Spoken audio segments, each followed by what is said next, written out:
रामदेव गुरु और बुल्लू गुरु का जब बिरहा हुआ कई लोगों ने अपने में बिरहा लड़ाई के गाँव हाँ लड़ाई के बात का काट बात टेरी का काट टेरी भूमिका का काट भूमिका अब बिरहा का काट बिरहा से रामदेव गुरु जी कहे कि गोरिया बुल्लू गुरु ना कहे हम बताओ थे आवा रामदेव गुरु जी कहे कि अरे गोरिया मुश्किल भजी अरे तेरी गली में मजा बरहो महीना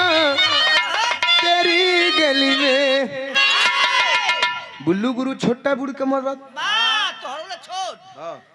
करियाई पे हाथ धैले खड़ा हूँ कहे कि अरे काछी भैया चाप दे का यार चाप चाप तो कहे चप तप तप तप तप कहे अब ना चप्पा तो कब चप्पा तो कहे कहे अरे कहे कि निकला